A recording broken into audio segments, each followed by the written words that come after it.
Bismillahirrahmanirrahim. Assalamualaikum warahmatullahi wabarakatuh. Alhamdulillahirrahmanirrahim. Anak-anakku semuanya, hari ini kita kembali di mata pelajaran IPA ya. Kita bertemu kembali dalam mata pelajaran IPA ya. Insya Allah pada pertemuan kita kali ini kita masih membahas materi yang sama dengan pertemuan sebelumnya, yaitu membahas tentang sistem organisasi kehidupan pada jaringan. Oke, ini adalah kompetensi dasar dari pertemuan kita kali ini, yaitu mengidentifikasi sistem organisasi kehidupan mulai dari tingkat sel sampai organisme dan komposisi utama penyusun sel. Adapun tujuan pembelajaran dari pertemuan kita kali ini diharapkan nanti Ananda semua itu mampu mengetahui struktur organisasi kehidupan, yaitu tentang jaringan, mengetahui jaringan-jaringan yang ada pada tumbuhan dan juga mengetahui jaringan-jaringan yang ada pada hewan dan juga manusia. Oke, langsung saja. Nah, ini pembahasan kita sebelumnya yaitu tentang sel. Coba masih ingat nggak sel itu apa? Sel adalah unit terkecil dari suatu makhluk hidup atau organisme, di mana sel ini menjadi suatu komponen dasar yang menyusun jaringan tubuh dari makhluk hidup, baik itu makhluk hidup yang uniseluler ataupun makhluk hidup yang multiseluler.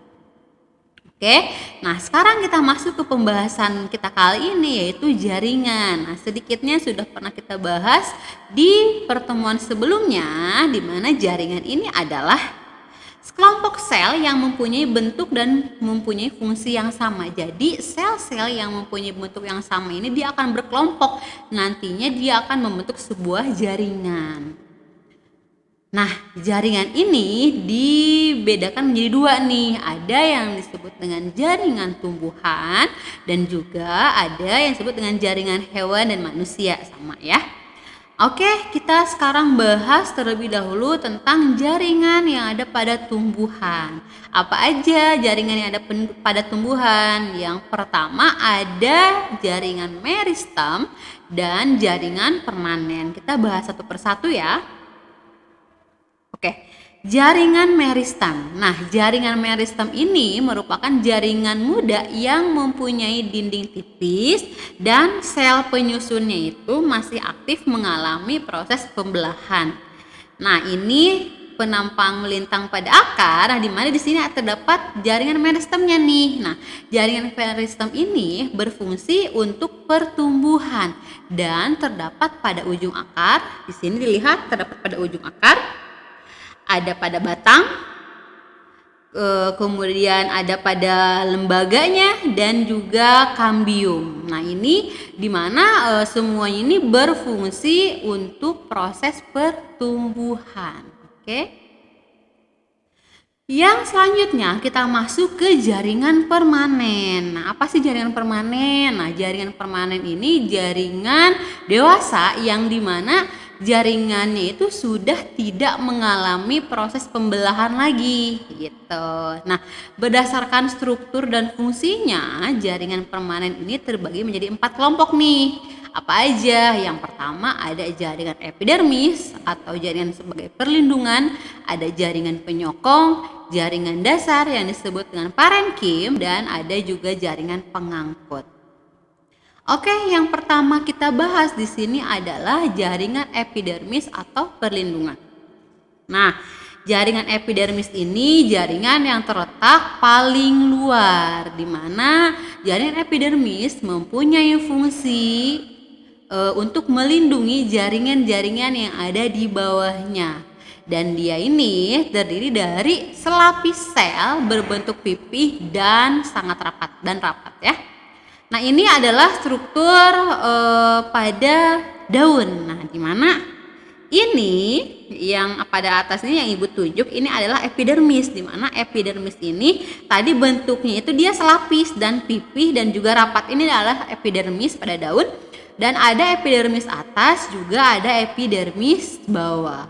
Nah, jaringan epidermis ini ternyata dia mengalami sebuah modifikasi nih. Yang pertama, modifikasi pada daun, yaitu stomata pada daun. Ini stomata ada pada epidermis bawah, di mana stomata pada daun ini berfungsi sebagai tempat pertukaran gas. Kemudian ada kutikula atau lapisan tebal. Kutikula ini biasa ada pada daun ataupun batang yang berfungsi, ini kutikula ya, yang berfungsi sebagai alat perlindungan. Oke.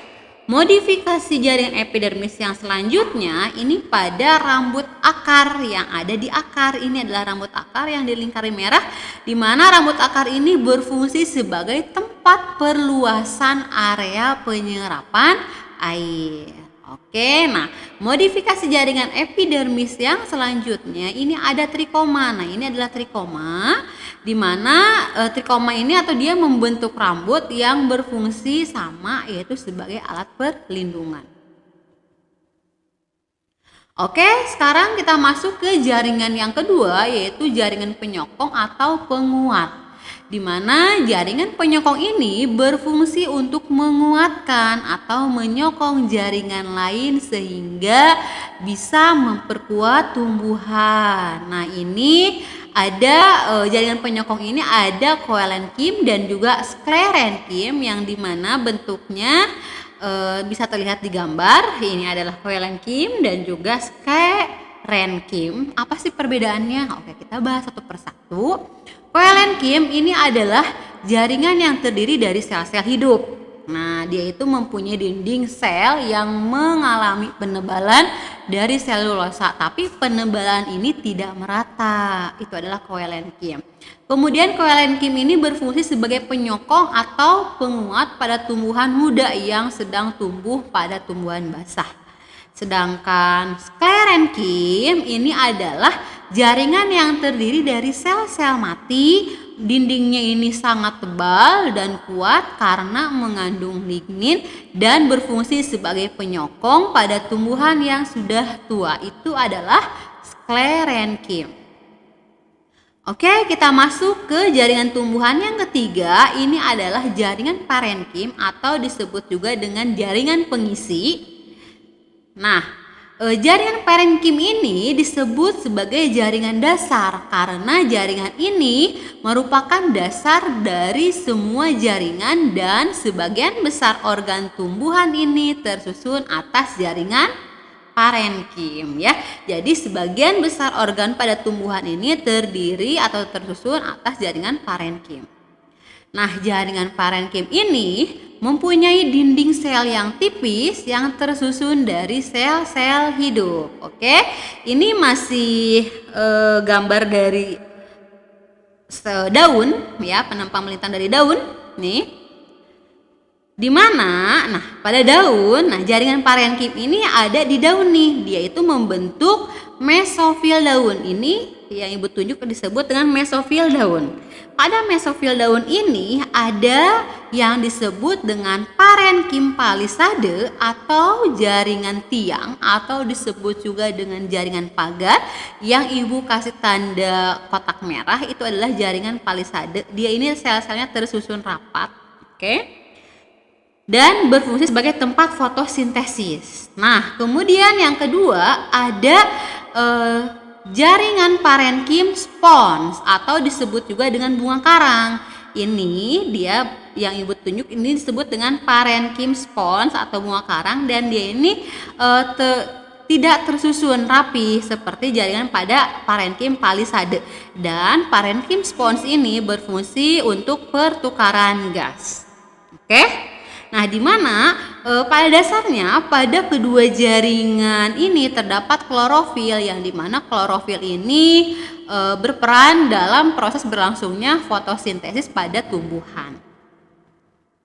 Oke, yang selanjutnya kita bahas adalah jaringan pengangkut. Nah, jadi jaringan pengangkut pada tumbuhan ini terdiri dari xilem dan flum. Oke, jaringan pengangkut terdiri dari xilem dan flum, di mana xilem atau disebut juga dengan pembuluh kayu ini mempunyai fungsi untuk mengangkut air dan garam-garam mineral dari akar ke daun. Jadi garam-garam mineral yang sudah diserap oleh akar dalam tanah ini dibawa ke daun melalui pembuluh kayu atau berkas pengangkut xilem.